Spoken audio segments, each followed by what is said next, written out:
Let me be the first to say, God didn't say this. A covenant keeps you, it preserves you, it ties you and bonds you to God. That God has no other choice. So there are many of you that are going to give $100 sacrifice. Some of you 200, some of you 500, some of you are going to empty your account. Why? You are saying, Lord, let this word that my father spoke. But let's talk about it here on All Things Theology. Cue my theme music. All things theology, all things theology. We chop it up properly without an apology. Gotta give that theology to God, hallowed be, cause this is how we do it at All Things Theology. Yo, grace and peace, and welcome back to another episode of All Things Theology, where this is your host, K-Dub. Look, we got to talk about passion Java. Look, you know how we do it here. We're going to get right into it because this one is a crazy Bible study. You'll never guess the message, or the title of the message is called 7 Signs You Know You're About to Be Rich. It's like that's their favorite Bible study, right? But let's get it right to it. Genesis chapter number 1, God says, let there be light. That was prophetic. But for the light to be there, to be established, that was the apostolic. Remember, the light is not being created. It's in the aeonic. That has to be in the cosmos. So God is directing it, let it there, from the spiritual realm to the physical, let there be light. So it was a redirection. If you actually listen to what he's saying, hold on, we got to play this. He's saying God did not actually create in the beginning. What he actually did was kind of move things around. This is actually more in line with Mormonism. There is no God creating ex nihilo, meaning out of nothing. Rather, he just kind of organizing things. But we're actually going to see his point why he believes this. Not because the scripture doesn't say, the Bible says he created all things, right? But not he organized all things. But listen to this. Put it there. Let there be light. So it was being seen in the spiritual realm. It was being declared in the realms of the spirit, but it had to be manifested and established in the physical realm. So it is the prophetic ministry, which is this finger. Why this finger? Because it's the finger that directs, go straight, turn left, turn right, and what. Prophets, they direct, or prophets, they see sin and they rebuke. Don't do that again. Pointing finger. A prophet is the one that points. And this one is the apostolic because it's the one that establishes. So it's the combination of the prophetic and the apostolic for a new season to be birthed. Because the prophetic announces, declares, and the apostolic manifests or establishes it. That's why now when a new season is complete, it has to come up with a song, and that song has to be written. And when you're writing, it is only the apostolic finger and the prophetic finger that can hold the pen and begin to write. So I believe with the prophetic and the apostolic, something new is being written in your spirit. What you say now, Chuck?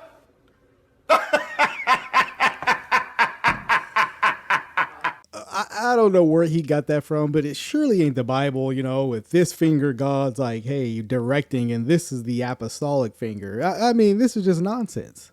That's what that is. All right, let's get into our next clip, because this will come back up.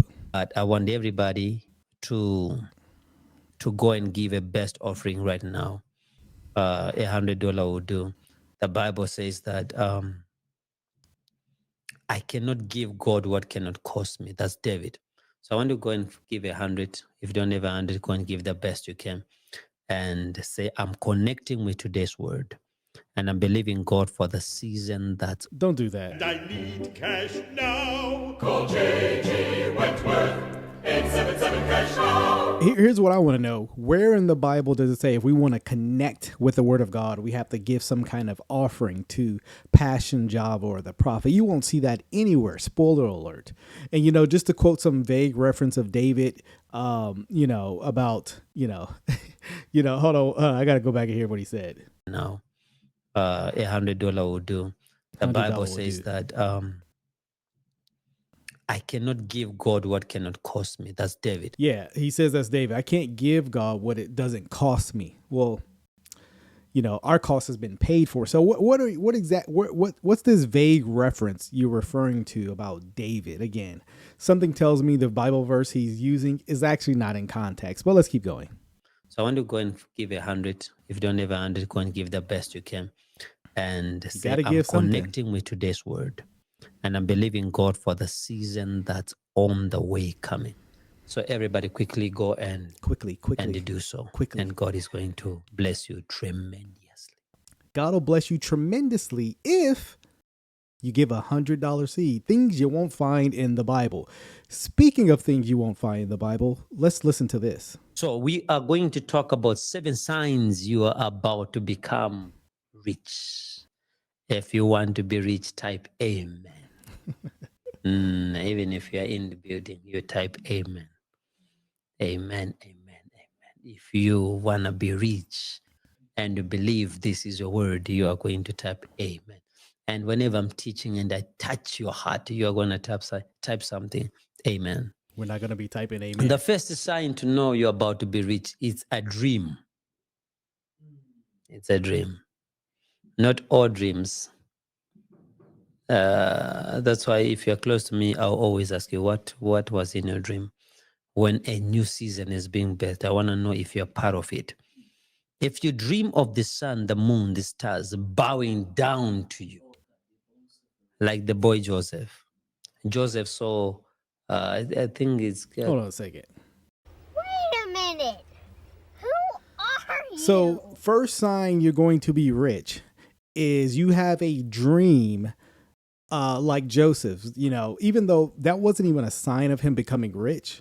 It was actually as a sign of, the older serving the younger. I mean, the Bible literally says that. I mean, so where did he get this? So now you're actually misusing scripture. Spoiler alert, we already knew that, right? So again, even if that wasn't the case, you take a descriptor passage and just use it however you want. I mean, we see major problems with this, right, already. Genesis 37:38.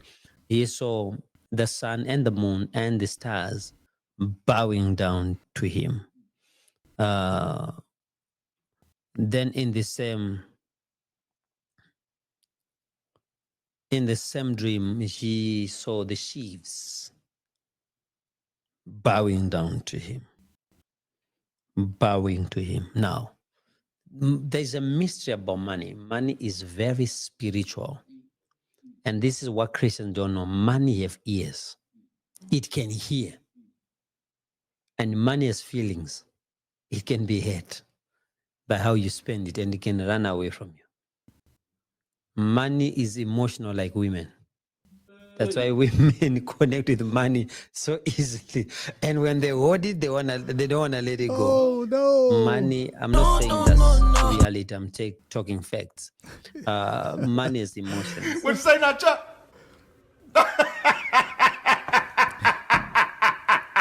So it's not reality, it's facts, right? I mean, anyways, that stands alone. So I mean, money can hear it, has feelings, and this sounds like a man who actually loves money, right? But don't worry, we got some more signs of how you're going to be rich. So if you dream eagles, parrots, such birds like that, you know. Doesn't it sound like he's just making this up? So if you're dreaming about eagles or parrots, I mean, you could be dreaming about the zoo. That's a sign you're going to be rich. Money is coming to you. Oh, hold on. We got a clip for that. Money coming to me now. Money coming to me now. What does money represented to in the realms of the spirit? An animal or anything? Fish. And what is the favorite food of eagles? Fish. That's why believe in God, you shall be established. But believe in the prophet, you shall prosper. Because prophets and money are in the same line. If you say prophet that's like poor, question the prophet. Because the function of a prophet is to give people rewards. But what reward? Prosperity. Boy, ain't no way, boy. Boy, ain't no way, boy. So he's one of the, he says, the favorite fish or favorite food of an eagle is a fish. That's a sign. I mean, I don't know where he's getting that therefore that means you're going to be rich. But he says, if you see a poor prophet, you want to stay away from them. I mean, Shots fired at Jesus himself. It's funny, these people always use that he became poor, that we could become rich, and they mean that was in physical terms. But Jesus, by their own measure, was poor. John the Baptist, right? I mean, you can go through the Bible. There were prophets that were poor. And so giving rewards is not the function of a prophet. It's actually declaring the word of God. I don't know how he got that, because the Bible doesn't say that. And that's why he doesn't have any. This is why he has to give you the God told me and all this kind of nonsense. Remember, I had my PhD in foolishness. He has to give you that foolishness and not Bible. And then when he does give you Bible, he ain't Bibling, right? Come on now. Can we talk for a minute? The Bible says. But don't worry, we got some more things that the Bible tells you, signs you're going to be rich. Listen to this, because pretty much it's going to be anything. Anything can be a sign. Let's listen to this. If you dream, not only see, if you dream of the same number repeating itself, you are in the dream, you see 222 or 333 or 444. Or even just number 17, number 7. Tomorrow you dream again 7. You dream again 7. Or you dream 13, you dream 30. The more you dream that, you know it's something is happening.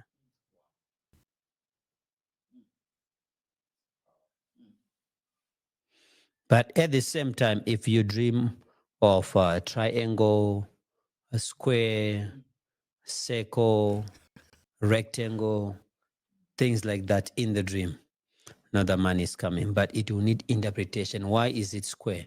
Why is it triangle? Why is it this, and that? For example, I'll give you an example. It's a different teaching. I'll teach one day. If it's a triangle, God is saying the business that failed, try it again. Use the same angle. Right now you have my blessing. You tried the business in the valley. It didn't work. Now I'm lifting you up the mountain. Try again. Use the same angle for business. The weed. So if you dream of birds, fish, any number, shapes, I mean, that's literally everything. I mean, pretty much if you have a dream, that's a sign you're going to be rich, right?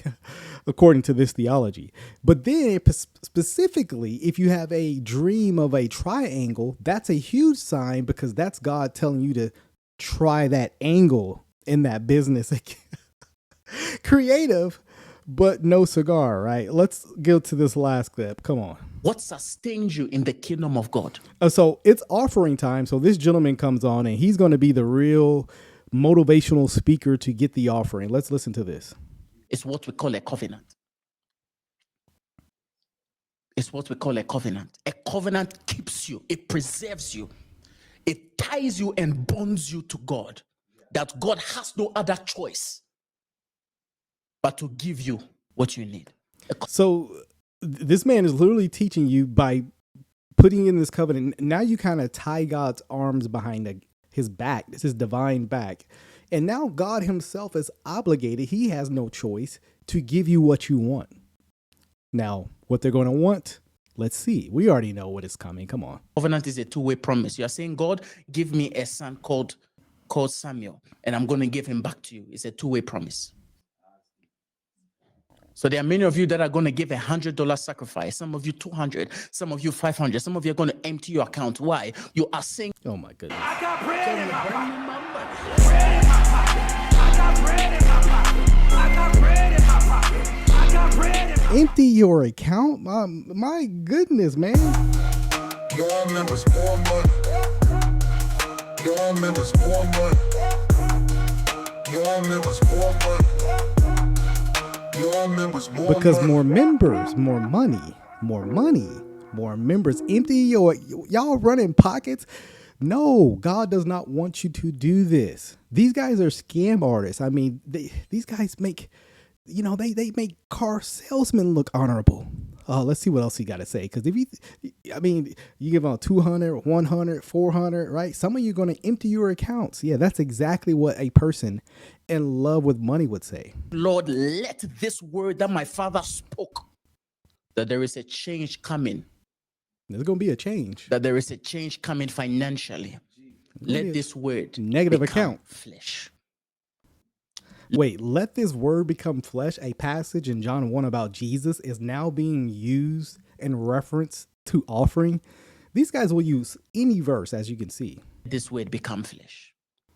The worst thing you can ever do in your life is to only be a hearer of the word and not a doer. The worst thing you can do is to sit on that life and watch our Father teach and not do. Now, the Father is clearly not referencing God. It's referencing Passion Java. Yeah, I mean, these guys are twisted. The word that he taught is the worst thing. So I'm going to give everyone a few minutes. I want you to find the best you can. Hear the voice of the Holy Spirit and give the best you can. However, there are 50 people that are going to give $100. You are challenging yourself.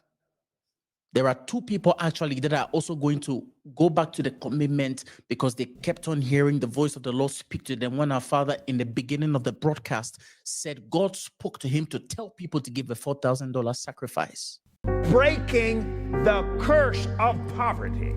These guys will literally run you dry, and it's because they love money. Yo, thank you for watching another video. Let me know what you think in the comment section. Let's talk about it below. As always, like this video, subscribe to the channel if you're not, and as always, till the next time, grace and peace.